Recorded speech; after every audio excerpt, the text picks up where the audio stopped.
Le 20 février 2026, à exactement 14h18, le Premier ministre canadien, Mark Carney, s'est avancé seul vers un podium installé au Théâtre national de la presse à Ottawa. Aucun conseiller ne l'accompagnait, aucun ministre ne se tenait à ses côtés. Il n'y avait pas d'ordre du jour annoncé, pas de préambule, pas d'indication de ce qui allait suivre.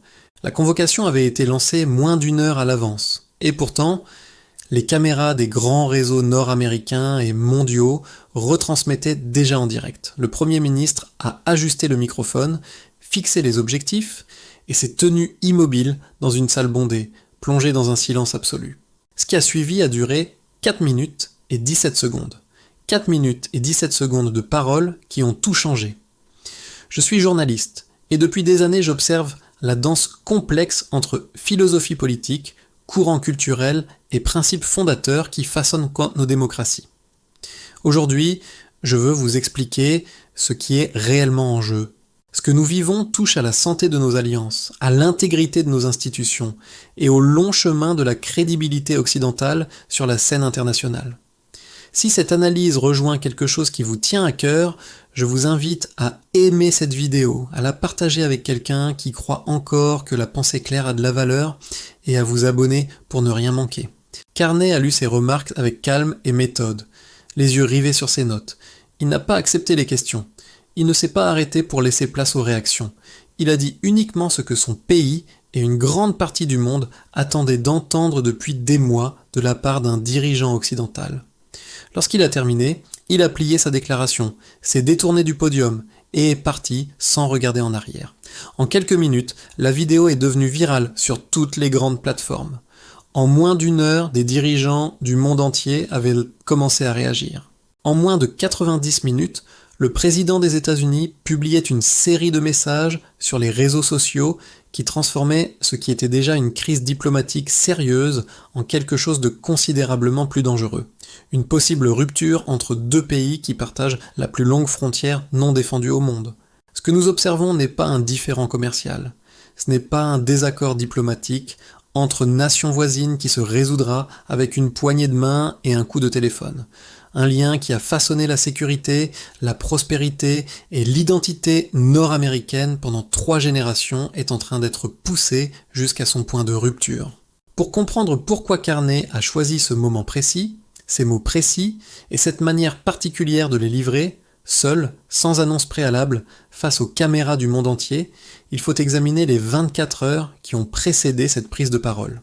Au matin du 19 février 2026, Toyota, l'un des plus grands constructeurs automobiles au monde, a annoncé qu'il déplaçait 9 milliards de dollars d'investissement prévus aux États-Unis vers le Canada. Cette seule annonce a ébranlé les communautés manufacturières américaines. Elle validait publiquement tout ce que le gouvernement Carney avait défendu. Le Canada se positionnait comme une destination plus stable et plus fiable que les États-Unis sous l'administration actuelle. Le président a réagi immédiatement. Dans un message publié à 11h47, il a qualifié la décision de Toyota d'erreur grave. Il a affirmé que le Canada allait supplier pour devenir le 51e État de l'Union. Il a décrit le Canada comme une étendue glaciale à l'économie anecdotique qui ne survivait, selon lui, que parce que les États-Unis lui permettaient de leur vendre des marchandises. Ce message est tombé comme une grenade à Ottawa. Le Premier ministre Carney a convoqué une réunion d'urgence du cabinet à 15h cet après-midi-là. Selon des sources proches des discussions, la session de 2 heures a couvert les répercussions politiques de la situation et la question de la réponse à apporter. Plusieurs ministres chevronnés ont plaidé pour l'approche habituelle, une réplique diplomatique soigneusement formulée, transmise par les voies officielles. Ils ont conseillé la patience. Ils ont recommandé la modération. Ils ont soutenu que le Canada ne pouvait pas se permettre d'escalader ouvertement les tensions avec Washington. Carney, selon toutes les sources, les a écoutés attentivement, puis il a refusé. Son raisonnement, tel que rapporté par les personnes présentes, était clair et direct. Il a soutenu que l'ère des réponses diplomatiques prudentes était révolue. L'administration en place à Washington avait démontré, par ses actes autant que par ses mots, qu'elle ne considérait pas le Canada comme un partenaire, elle le considérait comme un subordonné, et Carney avait décidé que le Canada n'accepterait plus cette caractérisation. Le soir à 18h30, le Premier ministre a passé des appels à plusieurs chefs de gouvernement, les dirigeants du Royaume-Uni, du Japon, de la France, de l'Allemagne et de l'Australie. Les appels ont été brefs mais déterminants. Carney a informé chaque dirigeant qu'il prévoyait de faire une annonce publique significative le lendemain.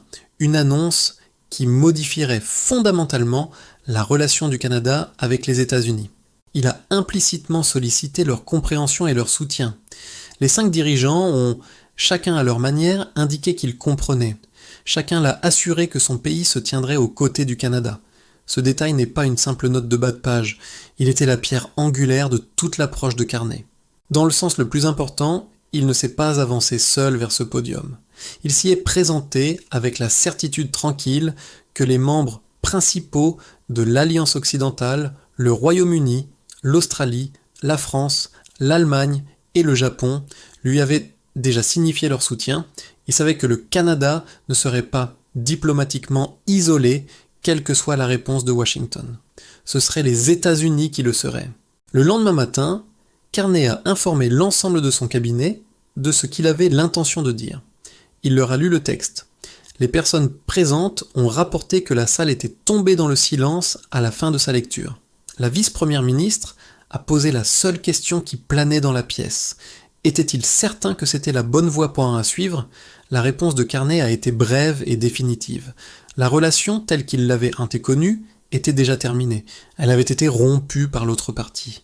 Il ne faisait que le formaliser. Les remarques de Carney, qui ont depuis été citées dans des pages éditoriales, des studios de diffusion et des parlements du monde entier, ont débuté à 14h18. Il a ouvert en reconnaissant le cadre qui avait guidé la politique canadienne pendant 3/4 de siècle. Pendant 75 ans, a-t-il dit, le Canada avait fonctionné sur l'hypothèse que les États-Unis occupaient le centre du système international. L'économie canadienne avait été bâtie autour de l'accès au marché américain. Son architecture de sécurité avait été construite autour de l'alliance américaine. Soutenir le leadership américain sur la scène mondiale avait été la pierre angulaire de sa politique étrangère. Il a déclaré que cette hypothèse n'était plus valide. Il a ensuite exposé les conclusions auxquelles son gouvernement était parvenu. L'administration actuelle à Washington avait démontré, par ses actes autant que par ses mots, qu'elle ne valorisait pas un véritable partenariat. Les accords internationaux n'avaient pas été respectés. La souveraineté des voisins avait été ignorée. Ces constats n'étaient pas formulés dans la colère. Ils étaient présentés comme des faits. Et puis vint la phrase qui a figé la salle. Le Canada, a-t-il déclaré, n'attendrait pas que l'Amérique réaffirme ses valeurs. Le Canada tournait la page sur l'ère américaine telle que lui et le reste du monde l'avaient connue. Il a plié sa déclaration, s'est détourné du podium et sorti tandis que les journalistes explosaient de questions dans son dos. Il ne s'est pas retourné, il n'a pas souri pour adoucir la sortie, il est simplement parti.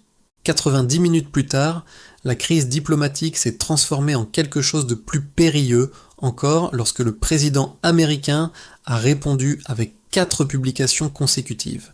La première affirmait que cela ne resterait pas sans réponse et accusait Carney d'avoir déclaré la guerre aux États-Unis. La deuxième proposait une révision complète de tous les accords canado-américains, y compris le NORAD, le commandement militaire de défense aérospatiale qui protège le ciel nord-américain depuis 1958. La troisième menaçait d'intensifier les contrôles à tous les postes frontaliers, sous-entendant clairement que le Canada pourrait être traité comme un adversaire étranger. Puis vint la 4e publication, et elle était la première de son genre dans l'histoire des relations contemporaines entre les deux nations. Le président s'est adressé directement au peuple canadien, pas à son gouvernement, et lui a dit que les États-Unis étaient prêts à accueillir toute province canadienne qui souhaitait rejoindre le plus grand pays du monde. Considérons ce que cela représente. Le président des États-Unis n'a pas simplement remis en question la politique commerciale canadienne. Il n'a pas simplement menacé d'augmenter les droits de douane. Il a lancé une invitation explicite aux provinces canadiennes à se séparer du Canada pour rejoindre les États-Unis. Ce n'est pas de la négociation économique. C'est une attaque directe contre l'intégrité territoriale et la souveraineté d'un pays voisin. Les événements qui se sont déroulés dans les heures suivant les déclarations de Carney ont mis en lumière quelque chose que les milieux de la politique étrangère à Washington craignaient depuis longtemps sans l'avoir pleinement anticipé. Les alliés traditionnels de l'Amérique étaient prêts à se tenir aux côtés du Canada. Le Royaume-Uni a répondu en premier. Son message était mesuré dans sa formulation, comme le veut la tradition diplomatique britannique. Son sens, cependant, était parfaitement clair. Les préoccupations du Canada étaient légitimes et méritaient d'être entendues. Relisez le sous-texte sans détour. Londres a dit à Washington qu'il avait tort. Pendant un siècle, le Royaume-Uni a été le partenaire le plus proche de l'Amérique dans chaque crise majeure. Lorsque la Grande-Bretagne valide ouvertement les griefs du Canada contre les États-Unis, même dans un langage diplomatiquement contenu, elle signale un changement fondamental dans la structure de l'Alliance occidentale. Le haut responsable de la politique étrangère de l'Union européenne a ensuite affirmé que les actions unilatérales violant les accords internationaux étaient inacceptables. Le Premier ministre australien a réaffirmé la solidarité de son pays avec le Canada sur l'égalité souveraine et le commerce équitable. Le ministère japonais des Affaires étrangères a déclaré qu'il comprenait la position du Canada et soutenait les relations fondées sur le respect mutuel. Le Japon, l'Australie, l'Union européenne, le Royaume-Uni, ce ne sont pas des acteurs périphériques du système international. Ce sont les principaux alliés de l'Amérique, les nations qui ont soutenu Washington lors de chaque grande crise du siècle dernier. En quelques heures à peine après la déclaration de Carney, ils avaient tous, dans un langage diplomatique précisément calibré, mais sans équivoque, indiqué que le Canada avait raison et que les États-Unis avaient franchi une ligne. La relation entre les États-Unis et le Canada n'est pas uniquement économique. C'est une relation de sécurité, de renseignement, de coopération militaire. Le NORAD surveille le ciel nord-américain et assure l'alerte précoce en cas de menace. Les installations radars canadiennes dans l'Arctique couvrent des zones que nulle station américaine ne peut remplacer. En menaçant de réviser cet accord, le président n'a pas mis en danger le Canada. Il a mis en danger les États-Unis eux-mêmes. Le dispositif de partage de renseignements qui unit plusieurs nations alliées est, si possible, encore plus déterminant pour la sécurité américaine. Les services de renseignement des pays participants échangent des informations si régulièrement qu'ils fonctionnent en pratique comme une entité cohérente unique. Si cette relation avec le Canada se dégrade, les États-Unis perdent des capacités qu'aucune autre configuration ne pourrait remplacer. Les deux nations deviendraient considérablement moins sûres. Mais l'Amérique, en tant que cible principale de la majorité des menaces surveillées, est celle qui aurait le plus à perdre. La situation à l'intérieur du gouvernement fédéral américain ressemble à un chaos maîtrisé. Le Pentagone est en mode crise. Des officiers supérieurs tentent de faire comprendre à la Maison-Blanche les conséquences désastreuses de ces menaces sur l'architecture de sécurité commune. Le secrétaire à la Défense aurait demandé une réunion immédiate avec le président pour traiter la situation. À l'heure où ces lignes sont écrites, aucune date n'a été fixée. Les diplomates de carrière au département d'État, qui ont consacré des décennies à bâtir l'alliance canado-américaine, s'efforcent d'ouvrir des canaux discrets avec Ottawa. Mais les déclarations publiques du président contrecarrent systématiquement leurs efforts. Si Carney rencontrait Trump maintenant, après que ce dernier a publiquement invité des provinces canadiennes à rejoindre les États-Unis, cela ressemblerait à une capitulation. Aucun dirigeant élu démocratiquement ne peut survivre à cette perception. L'histoire nous enseigne que les crises de cette nature se résolvent rarement proprement. Elles tendent à suivre l'une des trois trajectoires suivantes. La première est la désescalade d'urgence. Des personnalités des deux pays interviennent dans les coulisses et les deux dirigeants s'accordent sur une période de refroidissement. La deuxième est une guerre froide au ralenti où aucun des deux camps ne recule et où les dégâts s'accumulent d'année en année. La troisième, celle que les diplomates ont passé des décennies à prévenir, est la rupture franche avec la fragmentation de l'Alliance occidentale et l'érosion de toute l'architecture multilatérale construite depuis la Seconde Guerre mondiale. Mark Carney s'est avancé vers un podium et a déclaré que l'ère américaine était révolue. Les principaux alliés de l'Amérique ont ouvertement pris le parti du Canada. Le Pentagone est en état d'alerte. Le département d'État est en désarroi. Le moment que les historiens et analystes redoutaient depuis des années est arrivé plus vite que presque personne ne l'avait prévu. Une nation voisine, poussée à bout par une administration qui traite les accords comme des obstacles et les partenaires comme des subordonnés, s'est levée et a dit « assez ». La question la plus urgente désormais, celle qui définira la crédibilité américaine et le caractère de l'Occident pour les années à venir, est de savoir ce que nous entendons faire face à cela.